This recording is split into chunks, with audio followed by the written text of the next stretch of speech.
Today is Saturday. Today is Saturday, November the 6th, and we're going to look at SAVA in this third video about how to trade it. I sold half of my positions on Thursday at 89.50 and 88.50, and I did it using the 1 minute chart, and I was using at the time, that was Thursday, get rid of the, what I was using was the Woody's pivots, and I was also looking at highs and lows and figuring there would be a lot of trading at 90, and I wanted to get out just before everybody else. Turned out pretty good because I think that day that it finished at under 80, and now it's back up to over 90, so there's some strength there. So we want to look at another way now to trade the stock. So we want to look at a couple things. The stochastic momentum index that we've been looking at ever since they started to turn, which was back here on Wednesday, has been moving forward. So there's still more room to use, more room to run in the shorter time frame stochastic. Typically when it reaches this level right here, about 75, you'll see that it'll start to turn down, and the stock will turn down with it. If you look at here, this peak here, the stock started to turn down. So these stochastic momentum indicators are a good sign of the stock rolling over. Here's another one, and look at what happened up here. The stock did indeed roll over. So you see that as soon as this does a little tick over, that's a good time for you to get out. But if you're a long-term holder, you can continue to hold, because throughout all of these cycles of up and down of the shorter time frame stochastic, the here's the stochastics here. You've got a 12-day and a 40-day.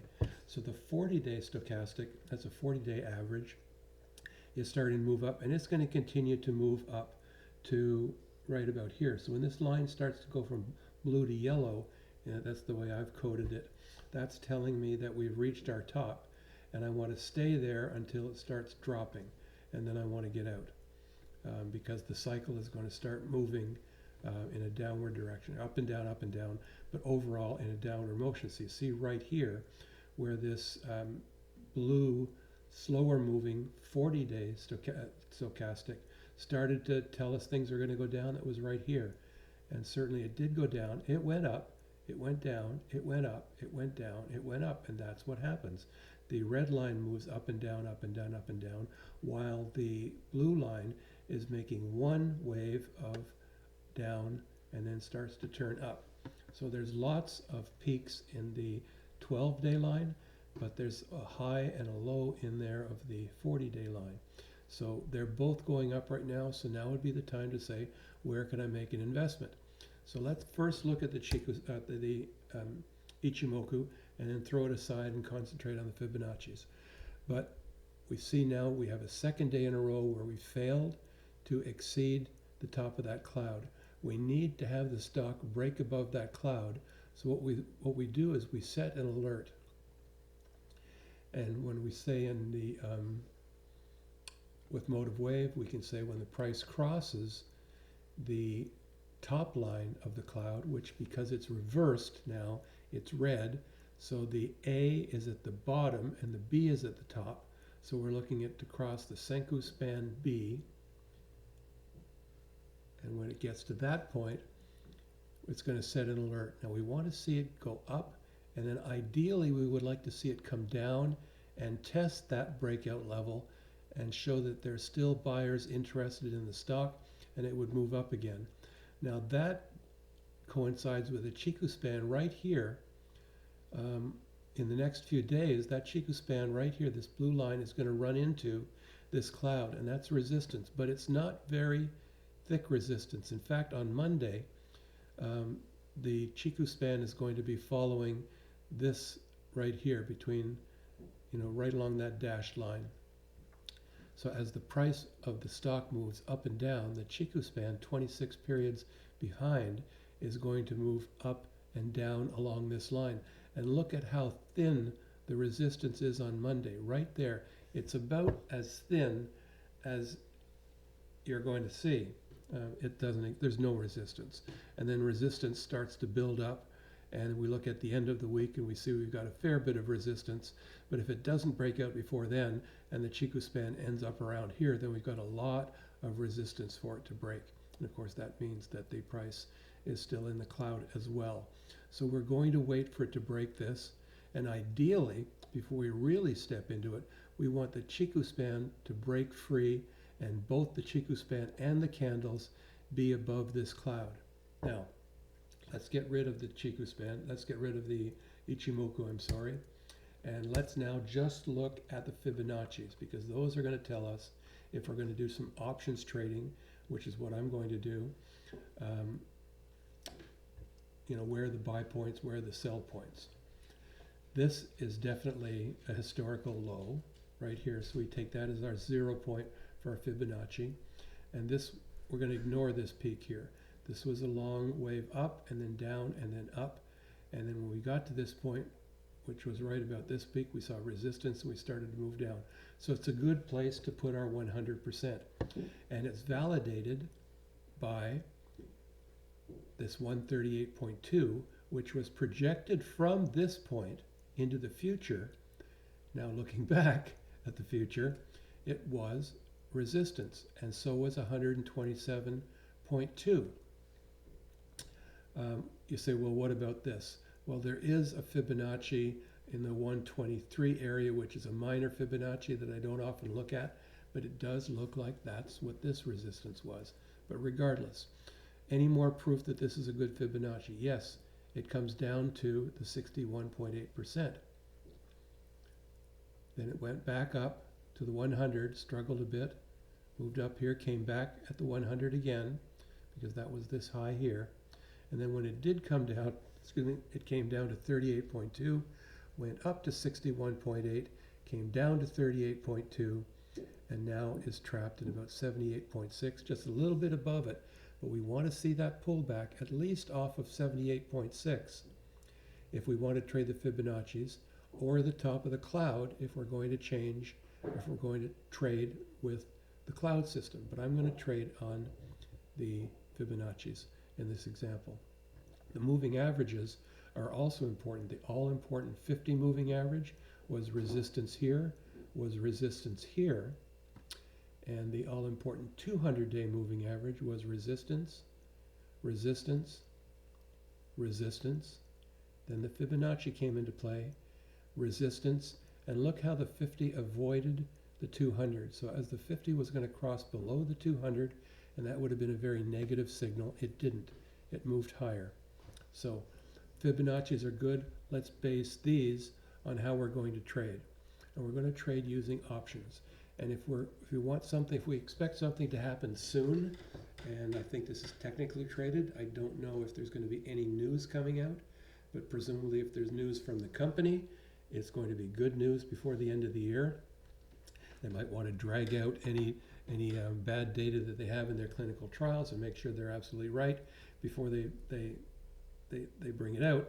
But I think that any news would be good news that we'd hear from the company. So let's plan on using December options. And I'm going to go into Thinkorswim, and I'm going to use the paper trading account, and I'm going to add a simulated trade. And SAVA is my stock. And I'm going to look at the December options, which are 41 days away. If you think the move is going to come sooner, you can place something in between here, but here's an example. If the chart is telling me that the $85 Fibonacci 78 is support, what I would love to see Monday, is for this stock to come down to 84.98 and then move higher. That would be a signal to me that the technical traders are indeed looking at these Fibonacci's. Then I would buy the 85.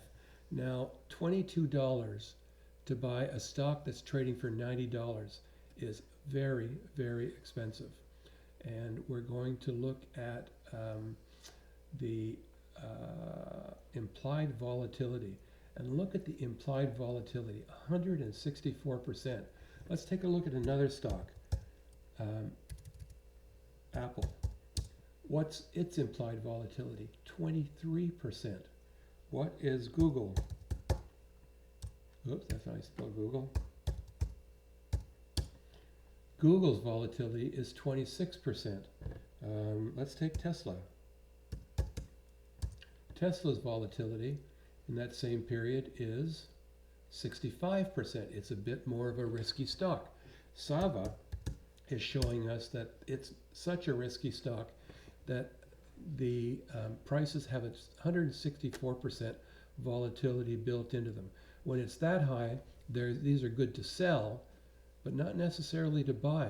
So what we do is we buy one and we sell one, and that eliminates the risk that we have of investing in something with high volatility.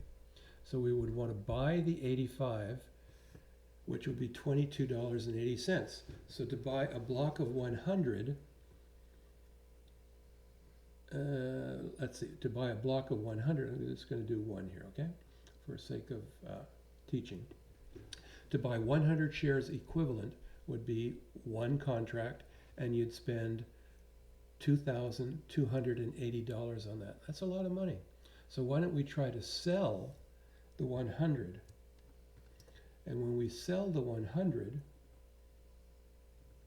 bring that down to 1, we can see that now we have a $6 debit. So we can buy the 85, sell the 100, and only pay $600 instead of close to $2,300. If you are prepared to lose $2,300, then why not do this trade, but do 4 of them? So buy 4 and sell 4. You're going to spend the same $2,400, put the same $2,400 at risk, but this is what the profile looks like. This says that if we buy 4 of these contracts and sell 4 of these contracts, we could lose $2,400. If the stock ends up on expiration date, December the 17th, at $85, that's going to be our maximum loss. If the stock gets to $100, our maximum gain is $3,600. So we are spending $2,400 to possibly make $3,000. Is that good or not? I don't know. Let's bring it down to just one contract.